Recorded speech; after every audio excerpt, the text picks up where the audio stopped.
Sobat Pelatihan. Apa kabarnya? Semoga tetap sehat dan semangat ya. Baiklah, pada kesempatan kali ini kita akan menjelaskan mengenai Waka Kurikulum, di mana Waka Kurikulum merupakan tugas yang dimana akan membantu kepala sekolah dalam pengelolaan kurikulum di sekolah masing-masing. Pada kesempatan kali ini kita bertemu dengan Waka Kurikulum MAN 1 Kabupaten Musi Banyuasin. Selamat datang Bapak Erdiansyah SPDI. Selamat datang Mbak, terima kasih. Bagaimana apa kabarnya Pak? Alhamdulillah baik Mbak.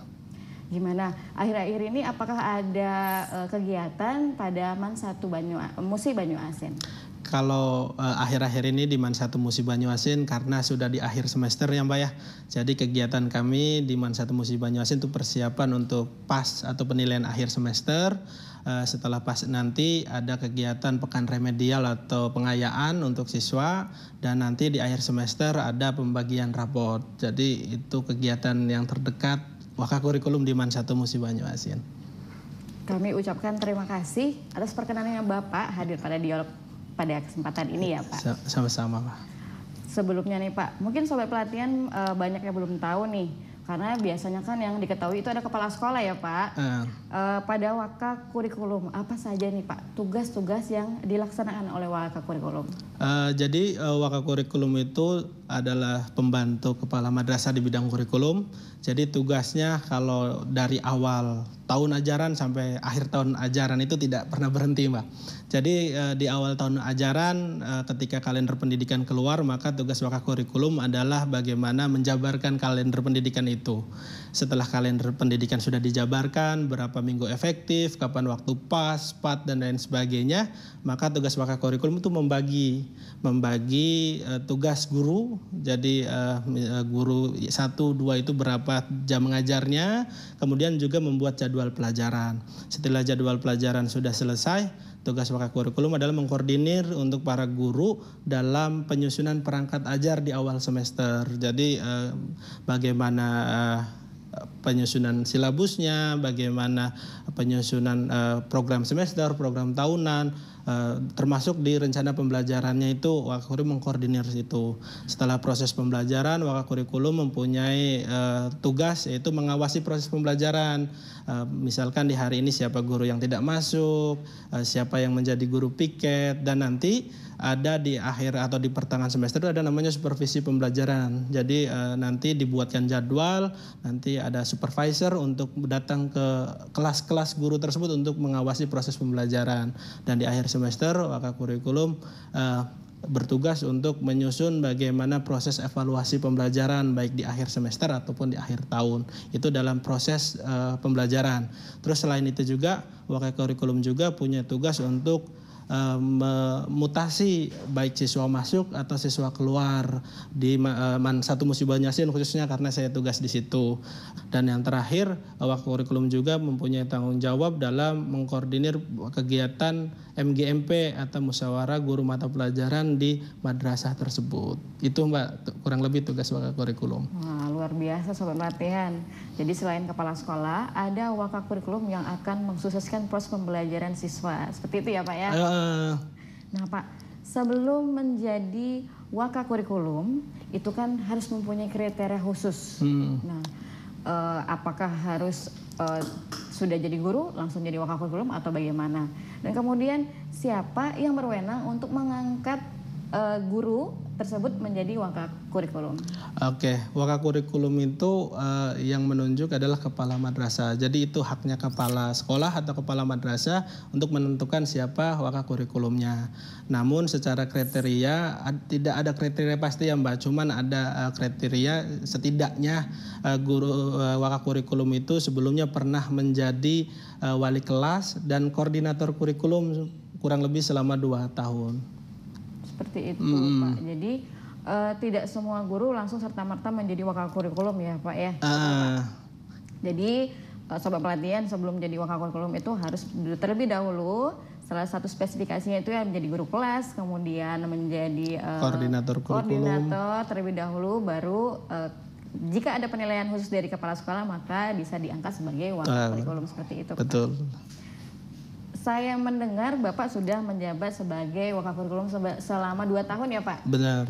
Nah kira-kira Pak, terlebih kan sekarang kita sudah mengimplementasikan kurikulum merdeka. Kira-kira apakah tantangan dan bagaimana menghadapi tantangan tersebut ketika mengimplementasikan kurikulum merdeka seperti itu Pak? Iya benar sekali. Kebetulan Men1 Musi Banyuasin itu adalah madrasah pilot project kurikulum merdeka. Jadi madrasah percontohan dalam pelaksanaan kurikulum merdeka di awal pertama saya menjabat sebagai Wakakurikulum. Itu sangat besar sekali tantangannya. Terus apa yang menjadi tanggapan saya dalam menghadapi itu? Yang pertama, karena Wakakurikulum itu sebagai motor dalam berjalannya kurikulum di madrasah, maka saya pribadi harus belajar terlebih dahulu. Jadi mencari sumber-sumber pembelajaran, ikuti pelatihan-pelatihan yang dilaksanakan baik di dalam institusi Kementerian Agama ataupun dari pihak luar yang menyelenggarakan pelatihan-pelatihan terkait dengan implementasi kurikulum merdeka.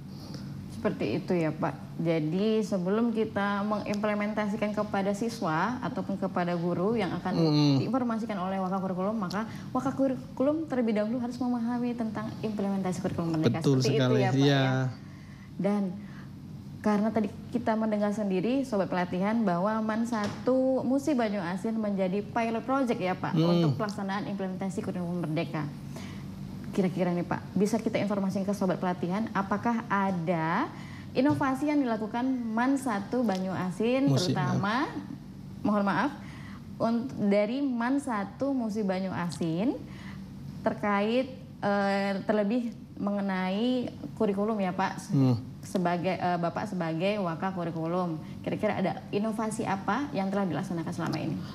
Terima kasih Pak. Jadi di Men1 Musi Banyuasin sendiri kita mengadakan beberapa program inovasi untuk menyambut tentang IKM ini. Yang pertama ada namanya program Mansamuba Berbagi, artinya Men1 Musi Banyuasin Berbagi, di mana program itu adalah program selama kurang lebih 2 bulan sampai 3 bulan sekali. Guru-guru itu mengadakan kayak in-house training seperti itu Pak. Kita memanggil narasumber dari luar untuk berbagi bagaimana pelaksanaan kurikulum merdeka di madrasah gitu ya. Termasuk juga beberapa juga semacam seperti diseminasi. Jadi guru-guru yang mengikuti pelatihan di luar itu hukumnya wajib bahasanya. Jadi wajib menyebarkan kepada guru-guru lain yang ada di Men1 Musi Banyuasin. Seperti itu. Terus juga ada juga inovasi kami sekarang dalam proses PAT atau PAS ya, atau penilaian akhir semester ini sudah tidak lagi menggunakan kertas pensil sebagai media evaluasinya. Kami sudah menggunakan namanya evaluasi pembelajaran berbasis smartphone. Jadi kita menggunakan sebuah aplikasi yang dibuat oleh guru Men1 Musi Banyuasin sendiri yang digunakan sebagai alat untuk melakukan evaluasi pembelajaran bermedia smartphone. Terus juga kami juga sudah mendigitalisasi dalam hal rapot. Jadi rapot kita sudah digital, termasuk untuk alumni-alumni Men1 Musi Banyuasin ketika mau melakukan legalisir ijazah biasanya harus datang langsung ke madrasah. Kalau di kami sudah menggunakan digital, tinggal di-scan, dikirim scanannya, nanti kita proses dan kita akan kirimkan bentuk soft file legalisirnya seperti itu.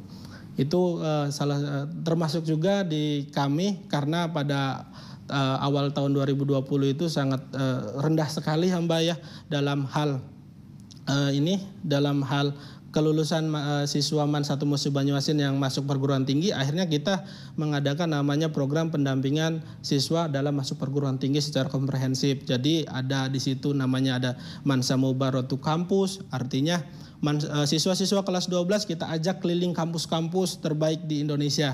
Jadi termasuk ke Bandung, ke Jakarta, ke UI, ke ITB dan lain sebagainya untuk melihat bagaimana kampus gitu kan. Mungkin anak-anak itu tidak mau ke sana karena bukan berarti tidak mampu, tapi karena tidak tahu. Jadi kami ajak melalui program itu. Terus juga kami juga kerjasama dengan UIN Raden Fatah di psikologi pendidikannya untuk melakukan pendampingan minat dan bakat. Jadi ada program namanya program curhat.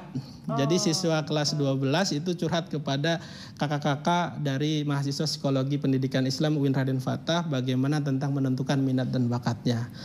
Kemudian terakhir juga ada namanya program bimbingan belajar persiapan masuk perguruan tinggi. Jadi di MAN 1 Musi Banyuasin kalau udah semester 2 di kelas 12 itu pulang madrasah atau pulang sekolah jam reguler, mereka akan mengikuti bimbel persiapan masuk perguruan tinggi negeri gratis. Jadi semuanya difasilitasi oleh madrasah. Luar biasa Sobat Pelatihan. Jadi Wakakurikulum itu tidak hanya memikirkan siswa-siswanya untuk proses pembelajaran, tapi menyiapkan siswa-siswanya untuk ke jenjang selanjutnya ya Pak ya, ke perguruan tinggi. Karena biasanya kan kita hanya berfokus pada kita akan mendidik siswa-siswa kita sampai berprestasi, dan selepas itu berarti kan mereka berkarir sendiri entah ke perguruan tinggi atau kemana ya Pak. Iya. Dan di MAN 1 Musi Banyuasin sudah diakomodir nih Sobat Pelatihan. Jadi siswa untuk kelas 12 sudah diberikan alokasi tempat dan sarana prasarananya untuk melihat minat dan bakat siswa didik, kemudian akan diarahkan ke perguruan tinggi mana yang harus mereka pilih. Seperti itu ya Pak? Dan alhamdulillah Mbak, pada tahun 2023 ini tadinya kurang dari 10% siswa MAN 1 Musi Banyuasin itu lulus PTN. Tahun 2023 ini ada 67% siswa MAN 1 Musi Banyuasin lulus di PTN. Luar biasa. Jadi ada peningkatan yang signifikan, alhamdulillah. Jadi semakin menjadi nilai jual madrasah untuk diminati oleh orang-orang tua siswa. Seperti itu kan ya Pak? Iya. Nah Pak, menurut Bapak nih Pak, setelah Bapak 2 tahun menjadi Wakakurikulum pada MAN 1 Musi Banyuasin, kita kan tentunya sudah punya inovasi dan juga memberikan ide dan kreatifnya juga pada MAN 1 Musi Banyuasin.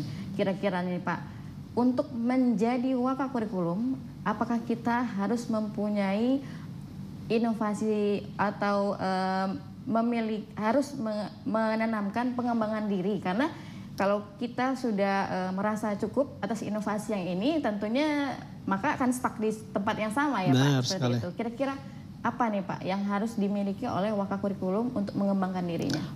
Jelas. Kalau kita menjadi Wakakurikulum, namanya pengembangan diri itu menurut saya harus ya Mbak ya. Karena dialah yang motornya, menjadi penggeraknya. Jadi pengembangan diri apa saja yang harus dilakukan oleh Wakakurikulum? Yang pertama, kurikulum itu dinamis Mbak. Jadi kurikulum itu tidak stuck, dia dinamis, termasuk mengikuti dengan kondisi zaman. Maka Wakakurikulum harus rajin-rajin dalam melakukan pengembangan diri di bidang kurikulum. Kita harus belajar bagaimana proses kurikulum itu, termasuk ke teknis-teknisnya, bagaimana evaluasi yang terbaru, karena sekarang evaluasi pembelajaran itu sudah berubah ya. Jadi dulu ada hanya mengenal namanya LOT, sekarang udah ada evaluasi pembelajaran yang HOTS atau High Order Thinking Skill. Jadi Wakakurikulum harus mengembangkan diri di bidang itu, yang pertama. Yang kedua, pengembangan diri yang harus dilakukan oleh Wakakurikulum adalah pengembangan di bidang manajerial. Jelas, karena Wakakurikulum tidak mungkin bekerja sendiri. Wakakurikulum pasti membutuhkan rekan-rekan stakeholder dalam proses berjalanannya tugas menjadi Wakakurikulum, seperti komunikasinya seperti apa, terus juga koordinasi dengan atasannya bagaimana, itu perlu dikembangkan.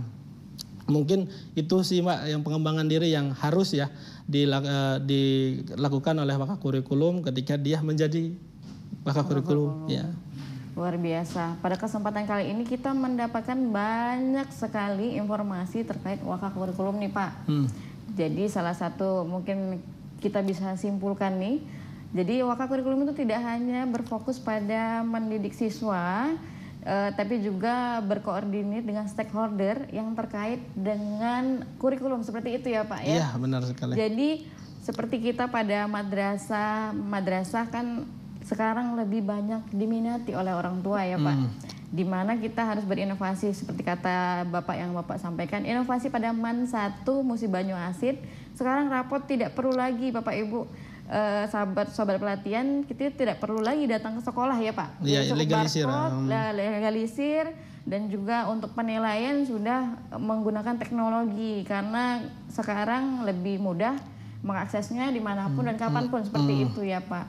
Dan juga menjadi fokus dari sekolah itu tidak hanya mendidik siswa menjadi pintar, tapi mempersiapkan siswa untuk ke jenjang selanjutnya. Benar seperti itu sekali, ya Pak. Kira-kira nih Pak, Bapak bisa simpulkan atau memberikan inovasi kepada calon-calon ataupun waka kurikulum pada madrasah-madrasah untuk semakin meningkatkan mutu pada madrasah? Iya. Menjadi waka kurikulum adalah sebuah tanggung jawab besar ya, karena madrasah dalam proses pembelajaran itu dibebankan oleh waka kurikulum dalam proses kegiatannya. Terus inovasi apa saja yang harus dilakukan menjadi waka kurikulum? Yang pertama jelas kita harus mengikuti dengan perkembangan zaman, namanya waka kurikulum harus memahami itu. Terus kesan apa saja yang dirasakan. Yang pertama daya dukung dari kepala madrasah itu menjadi hal yang sangat luar biasa untuk waka kurikulum, karena tidak akan berjalan menjadi waka kurikulum kalau kepala madrasah tidak mendukung semua yang dilakukan oleh waka kurikulum. Yang kedua juga dukungan dari rekan-rekan guru khususnya dan siswa-siswinya dalam proses program-program yang ada menjadi inovasi itu harus diikuti atau didukung oleh para guru, karena tidak mungkin waka kurikulum bergerak sendirian seperti itu. Baik Bapak, kami sangat berterima kasih atas perkenanan Bapak dalam dialog kali ini. Semoga kita dapat dipertemukan kembali pada dialog-dialog selanjutnya. Terima kasih Bapak, sehat selalu. Baik, sahabat pelatihan, terima kasih atas waktunya. Semoga kita dapat memberikan inovasi dan pencerahan terkait waka kurikulum. Kami dari tim Pintar Kemenak mengucapkan terima kasih. Wassalamualaikum warahmatullahi wabarakatuh. Waalaikumsalam.